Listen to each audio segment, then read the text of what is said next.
तो सबसे पहले आपको बताता हूँ प्रोप। आपने ये देखो, ये जो एंड है ना, ये वाला, दिस इज पॉइंटर। पॉइंटर हमेशा मीडियल होगा या सेफेलिक होगा, या मीडियल होगा या सेफेलिक होगा। ऐसे प्रोप पकड़ते हैं, ऐसे, ठीक है, ऐसे। ये जो मूवमेंट है, this is rotation, this is rotation, ठीक है। This is sliding, you slide like this, ठीक है, you slide like this, this is rocking and this is tilt, अच्छा। ठीक है।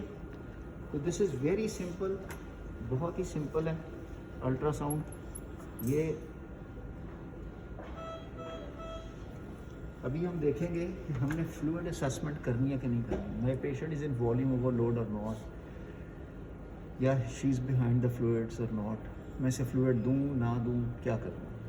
पेशेंट वेंटेड, ये this is important. Is she passive on went और active on went, ये सवाल का जवाब आपको आईसीयू की टीम दे देगी। Is she passive on went और एक्टिव ऑन वेंट, ठीक है ना। तो patient should be passive on went. ये देखें, प्रोब को पहले आपने, आप सिर्फ प्रोब पे नजर रखें बस।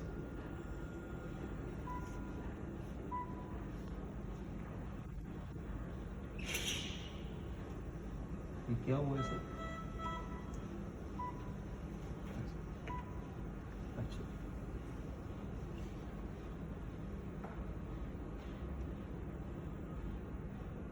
ये देखिए, आपने सिर्फ इधर नजर रखनी है कि आपकी प्रोब कैसी है। बिल्कुल ऐसे रखें, पॉइंटर जो है वो मेरा मीडियल है, बिल्कुल मैंने ऐसे वर्टिकल रखी हुई है। इसके बाद मैंने इसको यहीं पे रोटेट कर दिया, स्टाफ हेड साइड डाउन कर दिया सर, यहाँ पे रोटेशन कर दिया। रोटेशन करने के बाद मेक श्योर कि ये पॉइंटर बिल्कुल मिड लाइन में सेफेलिक है। देन आई वुड रॉक, इसके बाद मैं इसे टिल्ट करूँगा, तो मुझे ये आईवीसी है, दिस इज आईवीसी। टिल्ट आपने लेफ्ट साइड पे? जी बिल्कुल जी, फिस्टर्न।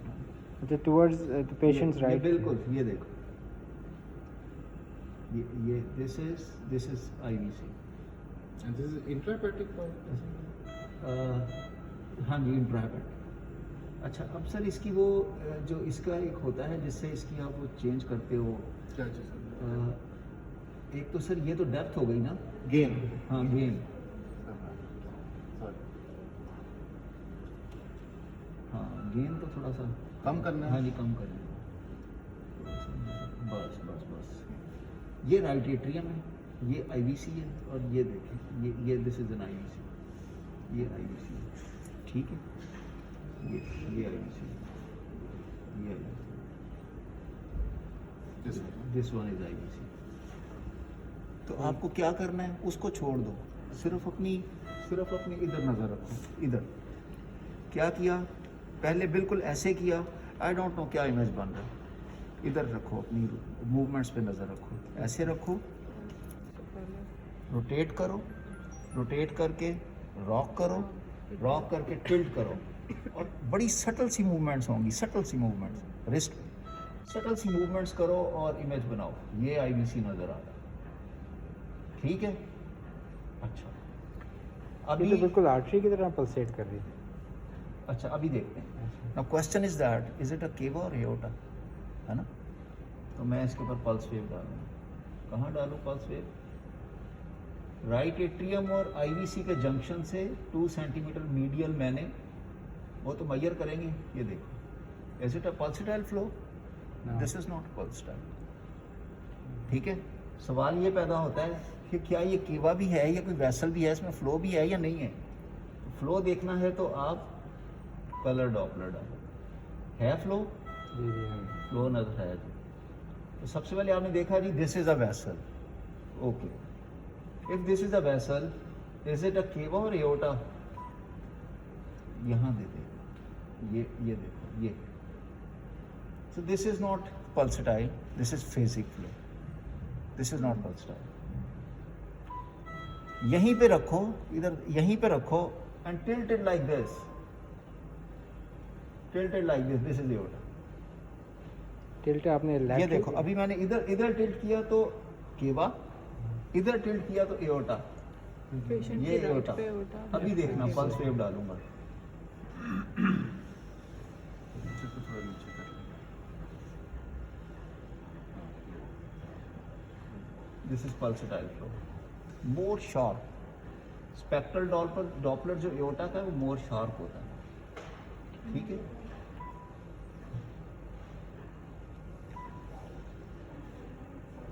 ये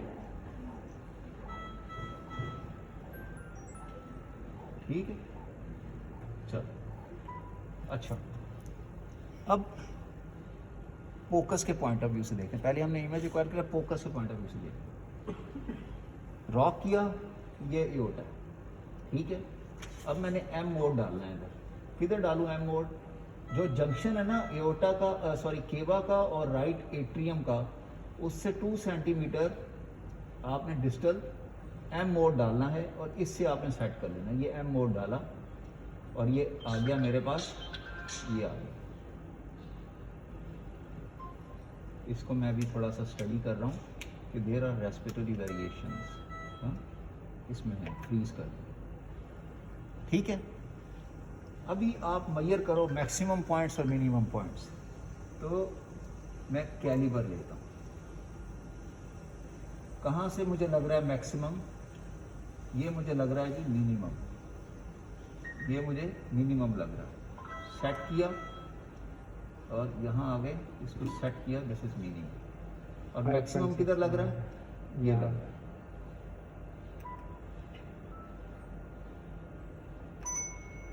दो रीडिंग्स आ गई, 5.6 और 9.9। Maximum minus minimum divided by minimum, maximum minus minimum divided by minimum is distanceability. Maximum minus minimum divided by maximum is collapsibility. Vented patient में distanceability, non-vented में collapsibility. This patient is vented, तो मैंने distanceability देखनी है। If it is more than 18%, I'll give her fluids. मैं इसे fluids दूंगा। अब वो भी एक सवाल है, फ्लूइड दूंगा या नहीं दूंगा, या देना चाहिए नहीं देना चाहिए। देखो कोई मेजर करेगा 9.9 minus 5.6 divided by 4.3 divided by 5.6 होगा ना distensibility. Maximum minus minimum divided by minimum. Minimum 4.3 divided by 5.6 कितना है? into 0.76 into 100. 76%. So distanceability is more than 76%. अगर distanceability more than 18% हो, my patient is fluid responsive. Fluid responsive की definition होती है, वो ये होती है कि अब इसका मतलब इसका केवा जो है वो respiratory variations हैं। अगर मैं इसको प्रीलोड दूँ, preload can be intrinsic, leg raise कर ली, या एक्सट्रिंसिक दे दिया, आपने बोलस दिया। अगर मैं इसे बोलस देता हूँ तो cardiac output should increase by 10% to 20%। अब कार्डिक आउटपुट तो हमारे पास नहीं है, हमारे पास तो कार्डिक प्रो भी नहीं है कार्डिक आउटपुट लेने के लिए, तो हमें कैसे पता लगेगा कि जी आप फ्लूइड रिस्पॉन्सिव है पेशेंट या नहीं है। तो जब जिसकी रेस्पिरेटरी वेरिएशंस मोर देन 18% हो, ऑन वेंट डिस्टेंसिबिलिटी इंडेक्स हो, that patient would respond to fluids. इसके ऊपर मेटा एनालिसिस है, बहुत डेटा पड़ा हुआ है, अगर आप सर्च करेंगे, I will share some articles with you. तो ये डिस्टेंसिबिलिटी इज मोर देन 18%। अब मैं इसको फ्लूइड दे सकता हूँ, ठीक।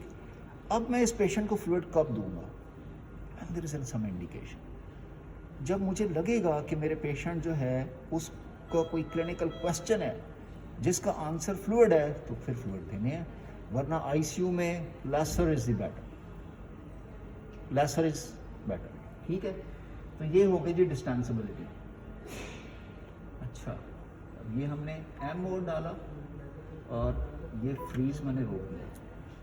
अच्छा, फोकस के पॉइंट ऑफ व्यू से मैं, लेट से मेरे पास ये पेशेंट आया, मैं इसको फोकस कर रहा हूँ, मैंने इसका आईवीसी देख लिया और मैंने कहा यार डिस्टेंसिबिलिटी है तो चलो फ्लूइड इसको दे सकते हैं। अब आईवीसी की ना कुछ वो भी होती हैं, लिमिटेशंस भी होती हैं ना, जैसे पल्मी हाइपरटेंशन होगी तो आईवीसी का नहीं पता लगेगा, पीआर होगा तो नहीं पता लगेगा। ये आप देख रहे हैं, ये जो वेन आ रही है, ये जो वेन आ रही है, ये केवा में जाती है। ये मैं इस वेन के ऊपर, ये वेन के ऊपर मैंने ये डाला, ये वेन है, और मैंने इसका स्पेक्ट्रल डॉपलर ले लिया, इसको मैंने फ्रीज कर दिया। ये हेपेटिक वेन है, हेपेटिक वेन की अपनी वीनस वेव फॉर्म्स होती हैं, ए, एस, बी और डी।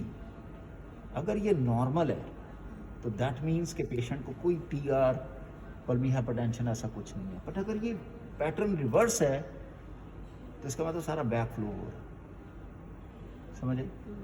तो उससे मुझे पता लगेगा कि मेरी आईवीसी की जो असेसमेंट है उसकी लिमिटेशंस मैंने रिड्यूस कर ली हैं। तो हेपेटिक वीनस वेव फॉर्म की जो वेव फॉर्म्स हैं उनसे थोड़ा सा बंदे को फैमिलियर होना चाहिए, ठीक है? अब हमने यहाँ चले गए, ये पल्स वेव पे चले गए। अच्छा, अब यहीं पे रख के ये केवा देख रहा हूँ, यहाँ पे रख के मैंने एओर्टा देखा। अगर मुझे एओर्टा का डबल ल्यूमेन नजर आ रहा है, my next plan is CTA, my next plan is CTA। इसकी जो EF रिड्यूस है, दैट इज ड्यू टू, इसको एओर्टिक डिसेक्शन हो सकती है, समझ आई? इसे एओर्टिक डिसेक्शन हो सकती है। Next plan is I will be behind doctor Haseeb, sir आए एको करें और मैं ना नेक्स्ट प्लान CTA। इससे मुझे अर्जेंसी का आइडिया हो जाता है कि मैंने अपने फेलो को कितना भगाना है, कितना फॉलो करना है, यू नो, ठीक है ना? किसी को नहीं पता होता ना, सिर्फ आप देखो जी डबल ल्यूमेन आ रहा नज़र, डबल ल्यूमेन है, अगर डबल ल्यूमेन है तो this can be aortic dissection. बाकी क्लिनिकल हिस्ट्री आपके सामने होती है, सब चीज़ें आपके सामने होती हैं, ट्रॉप्स आपके सामने होते हैं, ECG आपके सामने होती है, तो you can have an assessment. अच्छा जी, इसके बाद ये तो हो गई फ्लूइड रिस्पॉन्सिव। अब आई डोंट नो कि ये बंदा निश्तर से मेरे पास आया है तो ये कितना फ्लूइड लेके आई है। ये देखें, ये मैंने रखा है lung, liver, diaphragm, costal margin के बिल्कुल इधर दरमियान में, और ऐसे प्रोब को मैंने लिटा दिया। लिटाने के बाद मैं नीचे जाऊंगा, ऐसे जल ले लें।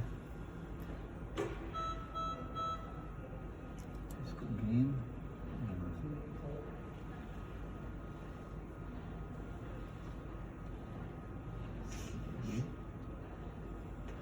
ये पता नहीं क्या, अच्छा ये डायफ्राम नजर आ रहा है, ये डायफ्राम है, ये लीवर है, ये डायफ्राम है, ठीक है?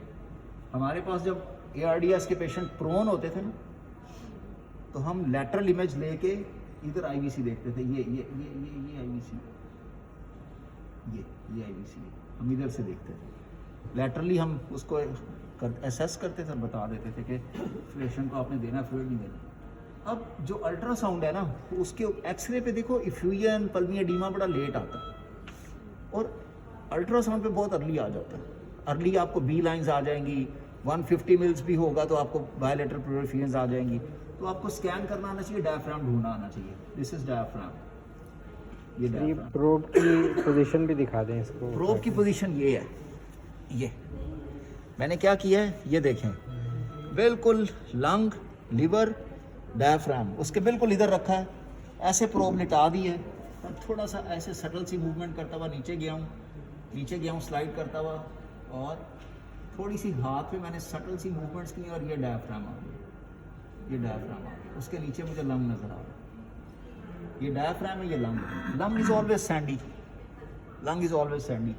अब सैंडी एरिया नजर आ रहा है, कोई फ्यूजन नहीं पड़ी हुई, इसको कोई फ्यूजन नहीं है, ठीक है, राइट साइड ठीक है इसकी। अब क्वेश्चन ये है, राइट साइड ठीक है, तो क्या लेफ्ट साइड पे भी ऐसा है? तो आपको बायलेटरल कॉस्टोफ्रेनिक एंगल्स स्कैन करने आने चाहिए। फिर ऐसे पकड़ा, और ये थोड़ा सा ना लैटरल होता है, थोड़ा सा लैटरल। ये आज ये जो स्प्लीन है ना, इसको जरा देखो, ये डायफ्राम नजर आ रहा है, ये डायफ्राम ये डायफ्राम है, वो स्प्लीन है, ये डायफ्राम है, इसके नीचे आपको इधर लंग नजर आता है। लंग इज अगेन सैंडी, ठीक है?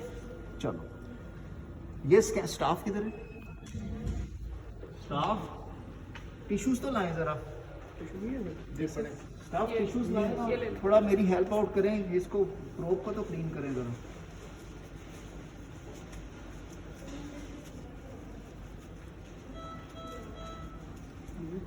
ये कुछ साइन थे, इस तरह से ना आप you can have an assessment कि मेरा पेशेंट वॉल्यूम ओवरलोड में है या नहीं है। डिस्टेंसिबिलिटी नहीं है, कोलैप्सिबिलिटी नहीं है, बायलेटरल इफ्यूजन नज़र आ रही हैं, क्लिनिकल एग्जामिनेशन आपके पास है। बाकी लंग में आपको सिखाता हूँ। स्टाफ आपको मैं स्टाफ किधर, स्टाफ ये एक स्टाफ को बुला लो कैसे? ये देखें, ये हाई फ्रिक्वेंसी प्रोब है, मैंने ये ले ली। अगेन इसको यूँ पकड़ना है और कॉस्टल मार्जिन्स के दरमियान में रखना है और यहाँ से प्रोब आपने चेंज कर दिया।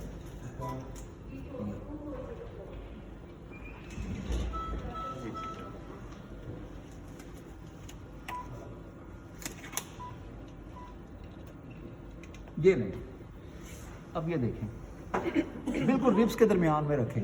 आइडियली जो चेस्ट स्कैन है उसकी जो पोजीशंस होती हैं वो इंफ्राक्लेविकुलर और ये जो निप्पल का एरिया इसमें करते हैं। फिर 2 लैटरल होती हैं, इसी तरह 2 इधर और 2 लैटरल होती हैं। ठीक है, तो मैं जस्ट आपको सिखाने के, दूसरा patient female, I can not expose more than it. इस प्रोब को रखो यहाँ पर, बिल्कुल ये देखो यहाँ रखी हुई प्रोब, ये कॉस्टल मार्जिन पे, कॉस्टल बिल्कुल इंटरकॉस्टल स्पेस में। अब ये मेरी मूवमेंट्स होंगी, ये रॉकिंग मूवमेंट्स होंगी, रॉकिंग मूवमेंट्स। ये लास्ट इंटरकॉस्टल स्पेस में है? हाँ जी सर, हाँ जी, अच्छा, स्पेस में रखी है। और ये मेरी रॉकिंग मूवमेंट्स होंगी जहाँ मुझे मेरा काम का इमेज आ जाएगा। ये रॉकिंग मूवमेंट्स हैं मेरे, ये रॉकिंग मूवमेंट्स हैं। ये जो लाइन है ना ऊपर, ये जो नीचे वाली लाइन है ना, this is glistening line, this is pleura. इसके ऊपर रिब है, ये इंटरकॉस्टल मसल्स हैं, और ये जो ऊपर है ये सारी सब कुछ, ये जो हमारे चेस्ट के जो वॉल के जो मसल्स हैं वो है। तो ये जो सबसे नीचे वाली लाइन है से प्लूरा, प्लूरा के नीचे आपको सैंड नज़र आ रही है। ठीक है, अगर प्लूरा से लाइंस निकलती हों जो बिल्कुल नीचे को जा रही हों, ऐसे जैसे ये एक लाइन निकल रही है नीचे जा रही है, बस एक ही लाइन है। ठीक है, तो ये these are B lines. B lines indicate anything in the alveoli. Early consolidation में भी आएगा, पल्मी एडीमा में भी आएगा, डिफ्यूज एल्वेलर हेमरेजेस में भी आएगा। तो जो क्लिनिकल पिक्चर है ना, आपकी हिस्ट्री आपके पास है, लैब्स आपके पास हैं, चेस्ट एक्सरे आपके पास है, हर चीज़ आपके पास होती है। तो आपने इस सारी फाइंडिंग्स को अपने कॉन्टेक्स्ट में देखना। अब मैं देख रहा हूँ कि यार मेरा पेशेंट जो है वो, उसका डायग्नोसिस मुझे पता है, फ्लूइड मैंने इतने नहीं दिया है, दिस इज प्लूरा। अब मैं इधर देख रहा हूँ स्लाइड कर रहा है प्लूरा, देखें प्लूरा की दोनों साइड स्लाइड कर रही है, ये देखें रेस्पिरेटरी स्लाइडिंग हो रही है इसके ऊपर। इसका मतलब इसको कोई नीमोथोरिक्स नहीं है, इज नो नीमोथोरिक्स, कोई इसको पल्मी एडीमा भी नहीं है। इसी तरह मैं ऊपर भी स्कैन करूंगा, लैटरल भी करूंगा, I will have an assessment किसे। अब क्या था जी, डिस्टेंसिबिलिटी 76% है, 3600 का पॉजिटिव बैलेंस है इस मरीज का। ठीक है, बी लाइंस नहीं है, इफ्यूजन्स नहीं है, डिस्टेंसिबिलिटी मोर देन 76%। तो आंसर इज देने हैं फ्लूइड तो दो, मैं दूंगा फ्लूइड, जरूरत पड़ेगी तो दूंगा, वरना नहीं दूंगा। ठीक है, अच्छा ये अब हमने देखा ये बी लाइंस आ गई। ठीक है, ये बी लाइन है। इसी तरह आप इधर भी देख लेंगे बी लाइंस, ये जिसको कर्ली बी लाइंस कहते हैं। जी जी सर, B lines। एक्सरे पे होती है ना, यहाँ पे ये प्लूरा है, हार्ट के आगे। ये प्लूरा है, ये पेरिकार्डियम है, ये प्लूरा है, ये प्लूरा। देखें आपको स्लाइडिंग नजर आ रही है। अच्छा, फिर जो लंग स्कैन है उसके ऊपर आप देखते हो इफ्यूजन्स देखते हो, कंसोलिडेशन देखते हो, कर्ली बी लाइंस देखते हो। मेरा ख्याल है बस यही कुछ था इसमें। तो इस तरह से यू हैव एन असेसमेंट कि मेरे पेशेंट को फ्लूइड दे सकते हो या नहीं। अब जब HDU में आप स्कैन करते हो, आपने कोलैप्सिबिलिटी इंडेक्स निकालना है। वेंटेड पेशेंट तो नहीं होंगे ना, maximum minus minimum divided by maximum. If it is more than 30% fluid दे सकते हो। मगर मैं फिर यही कहूँगा कि आप सिर्फ प्रोब के ऊपर रिलाई ना करो। चेस्ट स्कैन आपने कर लिया है, चेस्ट नीट एंड क्लीन है, कोई जो है वो बी लाइन नज़र नहीं आ रही, फ्यूजन्स आपको नज़र नहीं आ रही, और जो है कोलैप्सिबिलिटी इंडेक्स मोर देन 30% है, और यू हैव समथिंग जिसका आंसर फ्लूइड है, तो दो फ्लूइड है ना। और अभी वो एक ट्रायल हुआ है, साल्टेड ट्रायल हुआ है, ये आपने पढ़ा या नहीं पढ़ा? साल्टेड ट्रायल हुआ था, इसमें नॉन ICU पॉपुलेशन और स्मार्ट ट्रायल हुआ था ICU की पॉपुलेशन, एंड दे फाउंड कि Ringer lactate is the fluid of resuscitation. तो सर को पता है, सर बाइकार्ब बेस्ड फ्लूइड देते होंगे, बाइकार्ब बेस्ड फ्लूइड, तो bicarb based fluid and Ringer lactate both they prevent kidney injury.